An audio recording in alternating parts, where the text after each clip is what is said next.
Om Namo Bhagavate Vasudevaya. Om Namo Bhagavate Vasudevaya. Om Namo Bhagavate Vasudevaya. Narayanam Namaskritya Naram Charanarottam Devim Saraswatim Vyasam Tato Jayamudire Nashtaprayeshu Bhadreshu Nityam Bhagavata Sevaya Bhagavati Uttam Shloke Bhakti Bhagavati Nashti. So today we'll discuss Srimad Bhagavatam, and next weekend we'll start the Gita again. So continuing with Srimad Bhagavatam, Canto 3, Chapter 5, Viduras talks with Maitreya, text number 22. Atate Bhagavad Leela Yoga Mayor Brahmita Vishwasthiti Udbhavantata Varnayami Anupurvashaha. I shall therefore describe to you the pastimes by which the personality of God extends His transcendental potency for the creation, maintenance, and dissolution of the cosmic world as they occur one after another. The omnipotent Lord, by His different energies, can perform anything and everything He likes. The creation of the cosmic world is done by His Yog Maya energy. So the creation of the cosmic world is done by His Yog Maya energy, not the Mahamaya. Prabhupada says, or in the shloka it is said, it is done by His Yoga Maya energy. So basically, what is Yoga Maya energy? Yoga Maya energy is which makes us connect with the Supreme Lord. Yoga means to connect. Connect ourselves, connect our consciousness, connect our activities. So basically, the idea behind the creation is to connect ourselves. But then, because of our consciousness, Mahamaya takes over, and then we try to enjoy this material world instead of using it in the service of the Lord. Text 23. Bhagwan eka ashitam agra atmatmanam vibhu atmechani gatav yat atma nanamati uplakshanaha. The personality of Godhead, the master of all living entities, existed prior to the creation as one without a second. It is by His will only that creation is made possible, and again everything merges in Him. This Supreme Self is symptomized by different names. The great sage here begins to explain the purpose of the 4 original verses of the Srimad Bhagavatam. Although they have no access to the Srimad Bhagavatam, the followers of the Mayavad impersonalist school sometimes screw out an imaginary explanation of the 4 original verses. But we must accept the actual explanation given herein by Maitreya Muni, because he, along with Uddhav, personally heard it directly from the Lord. The first line of the original 4 verses runs, Aham evasam evagre. The word Aham is misinterpreted by the Mayavad school into meanings which no one but the interpreter can understand.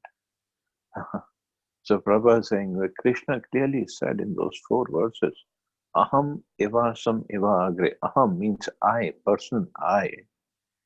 He existed before everything else did. And here Maitreya Muni is saying the same thing. But Mayavad school people, when they interpret these words, they screw out a different meaning. Meaning, for them, Aham doesn't mean the person, person Krishna. Somehow they figure out, or some other meaning, as Prabhupada saying, which no one but the interpreter can only understand. Here, Aham is explained as the Supreme Personality of Godhead, not the individual living entities. Before the creation, there was only the Supreme Personality of Godhead. There were no Purusha incarnations. and certainly no living entities, nor was there the material energy by which the manifested creation is effected. The Purusha incarnation and all the different energies of the Supreme Lord were merged in him only. Um, so the Purusha incarnation, there are three: Mahavishnu, Garbhodaksha Vishnu, and Kshirodaksha Vishnu. Of course, Garbhodaksha and Kshirodaksha didn't exist because the universes were not there, but Mahavishnu was always there. But before the creation, of course, this is for us to understand. Creation is just a breath of Mahavishnu. So how long does it exist from Mahavishnu's point of view? But this is for us to understand that before the creation, only Krishna was there, and his expansion is Mahavishnu. But expansion doesn't mean that Mahavishnu did not exist at any time. He's always existing. But this is for us to understand that Krishna is the supreme. He is Adi. He is the source of everything. The personality of Godhead is described heaven as a master of all of the living entities. He is like the sun disk, and the living entities are like the molecules of the sun's rays. This existence of the Lord before the creation is confirmed by the Shrutis. Vasudeva vai damagra asitnam brahma na cha shankara eko vai narayana asinam brahma na sheshanaha. Because everything that be is an emanation from the personality of God. He always exists alone without a second. He can so exist because he is all perfect and omnipotent. Everything other than him, including his plenary expansions, the Vishnu Tattva, is his part and parcel. Before the creation, there were no Karana, Arnav, Shai, or Mahavishnu, or Garbhodakshai, or Kshirodaksha Vishnus, nor was there Brahma or Shankar. The Vishnu plenary expansion and the living entities beginning from Brahma are separated parts and parcels. Although the spiritual existence was there with the Lord, the material existence was dormant in him. By his will only is the material manifestation done and undone. The diversity of the Vaikuntha Loka is one with the Lord, just as the diversity of soldiers is one and the same as the king. As explained in the Bhagavad Gita 9.7, the material creation takes place at intervals by the will of the Lord. And in the periods between dissolution and creation, the living entities and the material energy remains dormant in him. So this material creation actually takes place by the will of the Lord. Of course, this will is not like he wants to put us in this material creation. Because he knows many of us, so many of us, of course, in comparison with the Vaikuntha planets, we are still insignificant number, but still there are so many in the material universe. They will break the laws, and they have to be given some place where they can try to fulfill the desires and get rectified. So basically, he is the source of everything. From him, everything comes. Everything starts from him. That is the position of Krishna. And look at picture behind me. He's playing with his cowherd friends. And Dauji, look at Balramji. He's squirting milk from a cow in the mouth of Dauji straight. That is Krishna. And here, look at his potencies, his Aishwarya, that he alone existed before everything else did. And he alone existed, and now he is playing with the cows and making a mess in the house. He can do that. Text 24. Savaesha tada drishta napashyat drishyameka ekarat mene ashantam ivatmanam supta shakti rasupta drik. The Lord, the undisputed proprietor of everything, was the only seer. The cosmic manifestation was not present at that time. Thus he felt imperfect without his plenary and separated parts and parcels. The material energy was dormant, whereas the internal potency was manifested. The Lord is a supreme seer because only by his glance did the material energy become active for cosmic manifestation.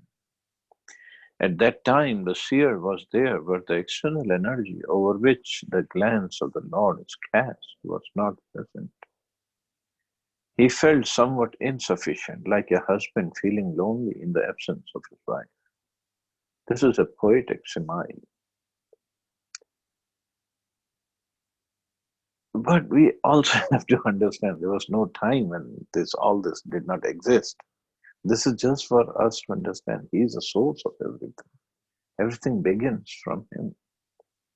The Lord wanted to create the cosmic manifestation to give another chance to the conditioned souls who were dormant in forgetfulness. The cosmic manifestation gives the conditioned souls a chance to go back home, back to Godhead. And that is its main purpose. The Lord is so kind that in the absence of such a manifestation, he feels something wanting, and thus the creation takes place. Although the creation of the internal potency was manifested, the other potency appeared to be sleeping, and the Lord wanted to awaken her to activity. Just as a husband wants to awaken his wife from the sleeping state for enjoyment. That's again a poetic simile. That Lord wanted to awaken the potency, the Maya, to activity, just as a husband wants to awaken his wife from the sleeping state for enjoyment. Again, the Lord does not enjoy in Maya or with Maya. He's always with his internal potency. But his enjoyment here is he wants to come to the material world to perform the pastimes that he does not perform in the spiritual world. Of course, his pastimes here are basically to attract us. Of course, he also enjoys at the same time with his devotees, but it's also to attract us. And this is also a sort of enjoyment for him, that he wants to attract all of us, all the conditioned living entities. The whole process is to enliven the sleeping conditioned souls to the real life of spiritual consciousness, so that they may thus become as perfect as the ever liberated souls in the Vaikuntha lokas. Since the Lord is Satchidananda Vigraha, he likes every part and parcel of his different potencies to take part in the blissful rasa, because participation with the Lord in his eternal rasa lila is the highest living condition, perfect in spiritual bliss and eternal knowledge. We are busy with our so-called Ras Leela here in the material world.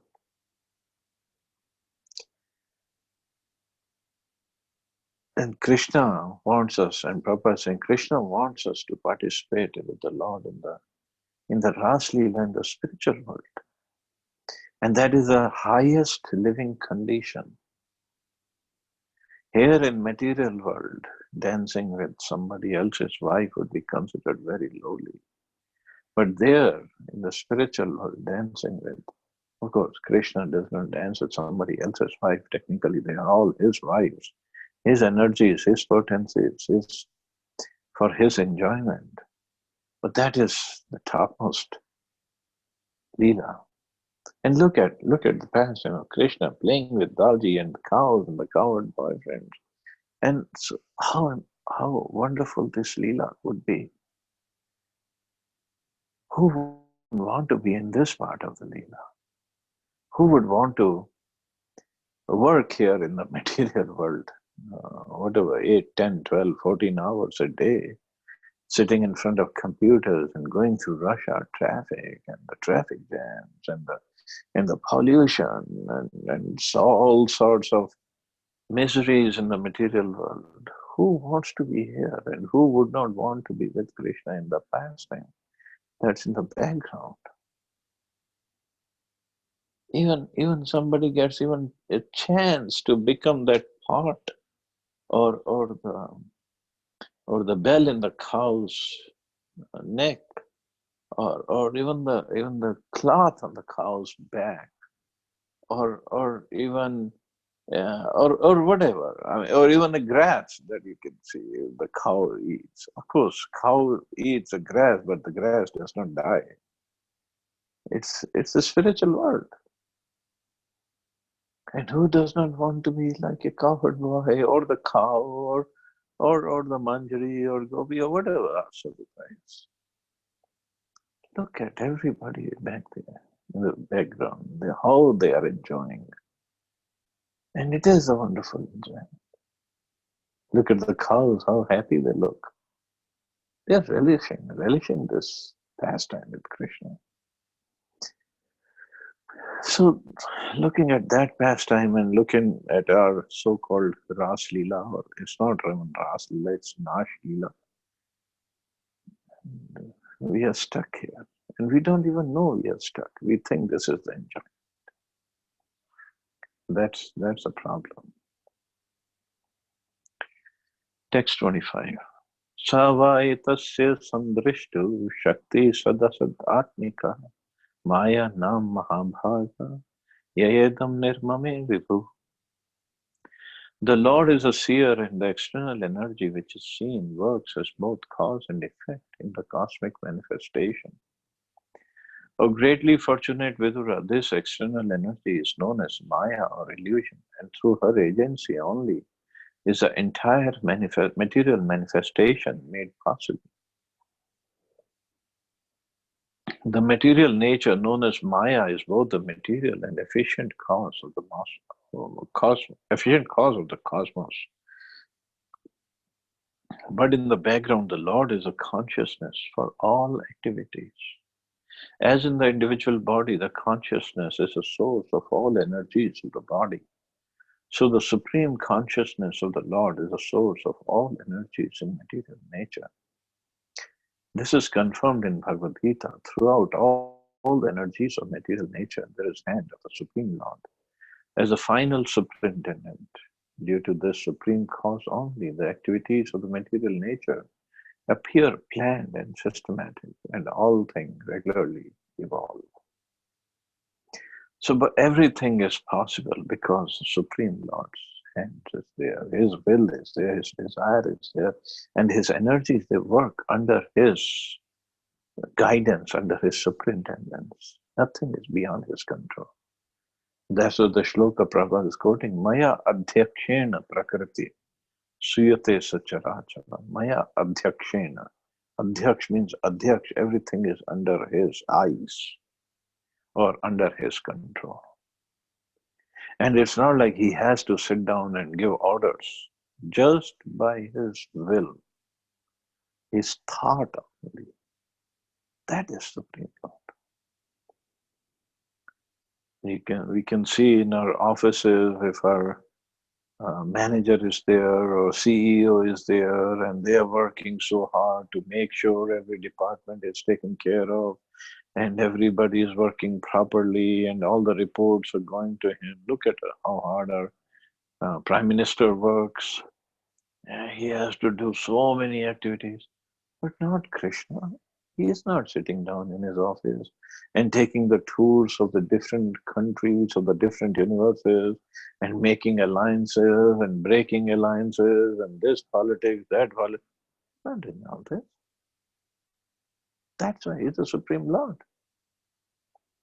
He's a real CEO. He's a Chief Enjoyment Officer. In fact, to call him officer, that's also degrading for him. He's the owner of everything. But he himself doesn't have to work. All the energies are working just by his will. That's it. He doesn't have to sit down and take reports. And nothing happens outside his control. That is a Supreme Lord. So anyway, we'll stop here. I'll try to post a lecture tomorrow, and because tomorrow night I'm traveling back to Charlotte, and I'll see you guys all on Monday. Hare Krishna, Jai Srila Prabhupada.